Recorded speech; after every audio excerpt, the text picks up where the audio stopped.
Welcome to the Ad Expert Podcast. Today we're doing a deep dive into something absolutely critical for digital success: Google Ads optimization.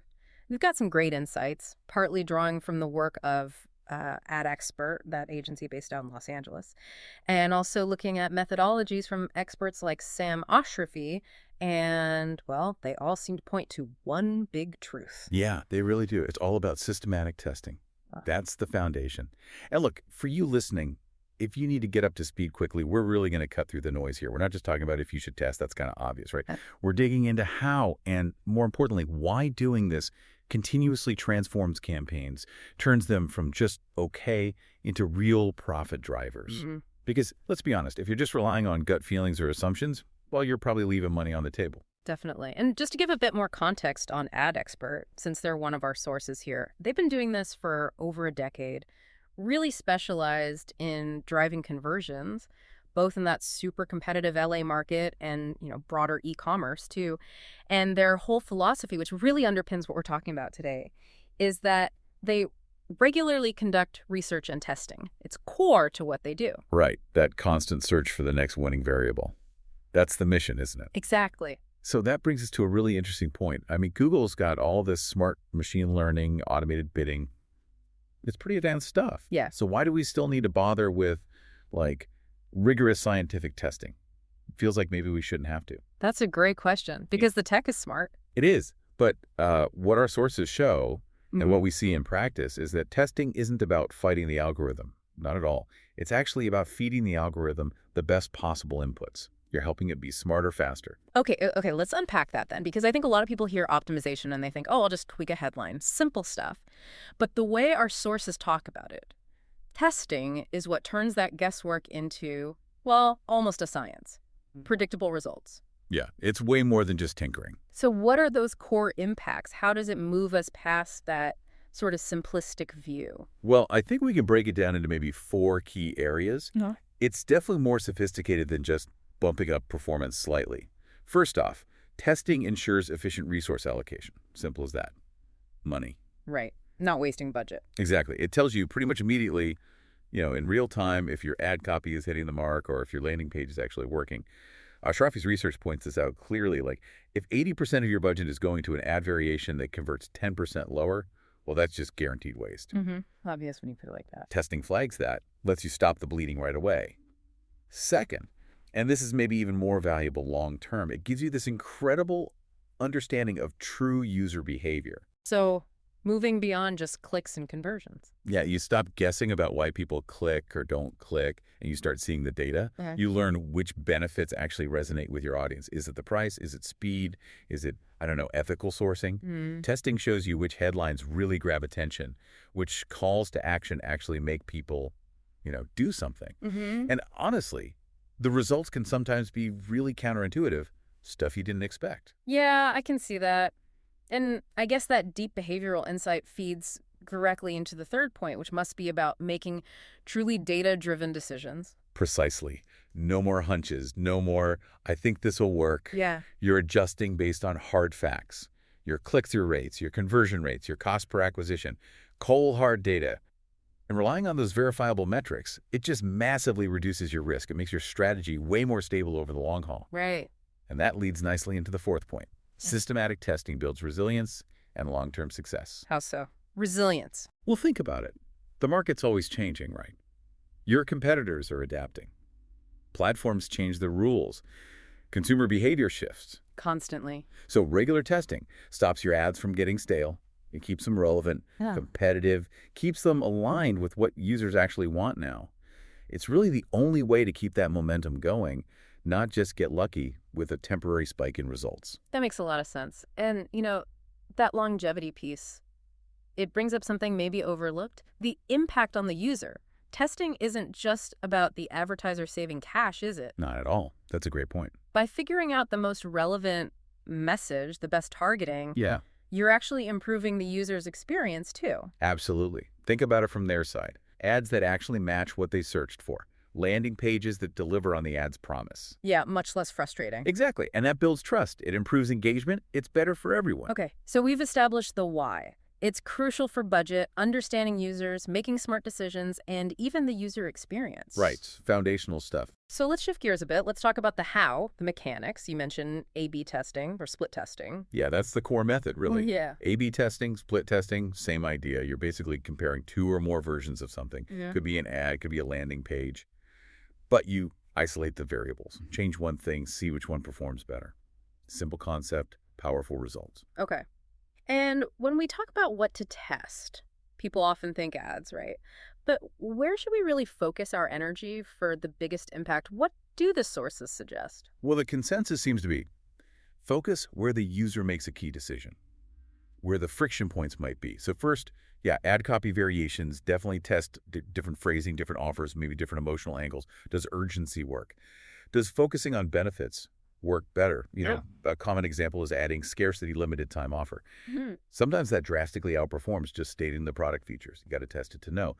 Second, those really visible hooks, headlines and calls to action, the CTAs. Right, the bit that actually tells people what to do. Exactly. This is pure language optimization. Yeah. Finding those 5 perfect words that drive action instead of, 10 confusing words. What actually compels the click? Makes sense. But, okay, testing the ad itself is vital, it gets the click.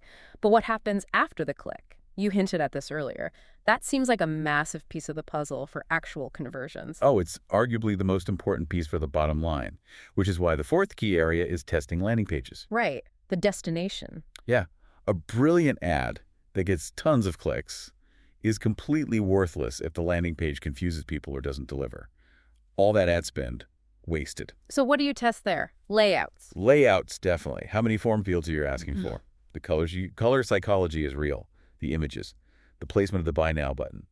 Ad experts' experience, especially driving that local LA traffic where clicks can be expensive, shows that even tiny changes, like removing one field from a form, can swing conversion rates by double-digit percentages. Okay, so it's not just minor tweaks. Not at all. High leverage. All right, let's get practical then. Talk about the process. And maybe crucially, how to avoid the biggest pitfalls. What are the steps? Okay, step 1, define your goals. Be crystal clear. Is it, I wanted to lower my cost per click by 15%? Or increase conversions on this specific page by 10%? You need a target. Makes sense. Measure against something specific. Step 2, create your variations. And here's the golden rule. We kind of touched on it, but it bears repeating. Change only one element at a time. The isolation principle. Exactly. If you Right. change the headline and the button color in the main image all at once, and performance tanks, what caused it? You have no idea. None. So one change per test. Discipline. Okay. Then step 3 is run the test and analyze. And this is where that critical warning comes in, right? About stopping too early. Yes. This is probably the most common mistake. You absolutely must avoid stopping a test too soon. But help me understand that. Let's say I launch 2 ads, A and B.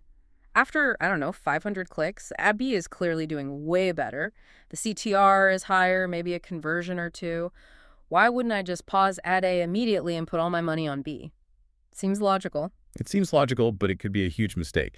The reason is statistical significance. Okay, sounds technical. Break that down. It just means you need enough data, enough volume to be confident, usually like 95% confident, sometimes even 99%, that the result you're seeing isn't just random luck. So those first 500 clicks. Maybe ad B just got lucky, a weird fluctuation. Exactly. Or maybe it was shown to a slightly different audience segment just by chance early on. You need enough data points to smooth out those random variations. Statistical significance tells you, okay, we've seen enough now. This difference between A and B is real and likely repeatable. Got it. So ignoring that means you could be making a big budget decision based on, noise. Precisely. Basing potentially thousands of dollars of spend on what amounts to a coin flip. Not smart. Okay. So wait for significance. Yeah. Then what? Step 4. Step 4, apply learnings. You've got a winner, backed by data. Great. Now make that winner your new control, your new baseline ad. And then you start testing again. Find the next element to test against your new winner. Maybe it's the landing page now, or a different offer. it's a continuous loop. That's the engine. Constant improvement driven by data. That's how you get sustained success, not just temporary wins. Right. And to fuel that loop, you need the right metrics. You can't optimize if you're not measuring the right things. What are the non-negotiables there? Yeah, good point. The key metrics you absolutely have to track are click-through rate, CTR, are people even clicking? Conversion rates, are they doing what you want them to do? Cost per click, CPC or cost per acquisition, CPA, how much is it costing you? And crucially, don't forget user behavior metrics, things like bounce rate, time on site. So quality metrics, not just quantity. Exactly. A high CTR is great, but if everyone clicks and then immediately bounces from your landing page, that click wasn't actually valuable, was it? These metrics tell you about the quality of the engagement after the click. That makes perfect sense. Looking at engagement quality alongside the cost, that feels like where more advanced strategies start to come in. It is. And it's not just about your own past data, right? Our sources, like AdExpert, emphasize looking outwards, too.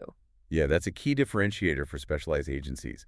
They don't just run A/B tests in a vacuum. They layer in competitor analysis. So, seeing what's working for others in your space. Kind of. It's about understanding the trends, anticipating market shifts, seeing what messaging is resonating out there right now. It helps you form better hypotheses for your own tests. Build a strategy tailored not just to your past performance, but to the current competitive landscape. And this is where modern tools really amplify things, isn't it? We talked about needing significant data. Absolutely. And this is where something like AdExpert's approach with advanced tools becomes really powerful. It's not just bells and whistles. They talk about offering live tracking and reporting. That means seeing performance across all your channels, social, email, paid ads, website in, like real time. Okay, so not waiting for a weekly report. How does that help the testing process specifically? Well, think back to that user behavior stuff. If your live data shows ad copy A has a fantastic CTR, but the bounce rate on the linked landing page is sky high. You see it immediately. Right. You don't wait a week or a month to find out you've been wasting money driving traffic to a page that doesn't work. That real-time visibility lets you make faster decisions.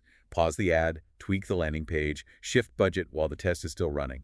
Much more agile. That makes a huge difference in efficiency. Huge. And then you layer on the innovative AI solutions they use. Right, AI is everywhere now. How does it fit into testing? Is it replacing the need to test? Not replacing, more like refining, sharpening the process. AdExpert uses it as a cornerstone. Think AI-powered customer targeting. This lets you test your variations not just broadly, but against really specific, dynamically created audience segments. So testing message A versus message B specifically for, say, returning customers versus new visitors. Exactly. Or based on past purchase behavior or demographics. The AI helps identify those segments and track performance within them. It doesn't remove the need for statistical significance, but it might help you see which segments reach significance faster or which variations resonate best with particular groups. This allows for much more personalized campaigns and, frankly, more efficient analysis of your test results. Okay, that's fascinating. It's like adding another layer of granularity to the testing process. He really is. So if we try and tie all this together, what's a core message we want people to take away from this deep dive? I think the absolute core takeaway is that optimization isn't a one-off task. It's not a project you finish. It's an iterative, continuous science. By consistently, systematically testing both your ads and your landing pages, and by using metrics that measure the quality of engagement, not just the cost, you move beyond guesswork. You start using hard data to deliver a better experience for your users, which, at the end of the day, leads to a much better return on investment for you. Right. So what does this all mean for you listening? Whether you're battling it out in a tough local market like Los Angeles where every single click counts. Yeah, those CPCs can be high. Or you're running big e-commerce campaigns with huge reach, this process, this systematic testing. That's your competitive edge. It really is. That commitment to a precise, data-driven strategy backed up by continuous testing and leveraging advanced tools like the real-time tracking and AI we discussed, that's what separates the winners from the rest. Well said. And that actually leads us perfectly into our final provocative thought for you to chew on. We've just talked about how AI and real-time tracking can speed up data gathering and help refine targeting within tests. So considering how fast AI technology is evolving, how might the traditional idea of statistical significance need to adapt in, say, the next couple of years? Ooh, interesting question. Could AI become so good at identifying patterns and predicting outcomes that we can reach reliable conclusions with smaller data sets faster? Could it maybe effectively lower that 95% confidence threshold without actually sacrificing accuracy? Yeah, will the definition of enough data change? Exactly. Something to mull over as you plan your next round of optimization tests.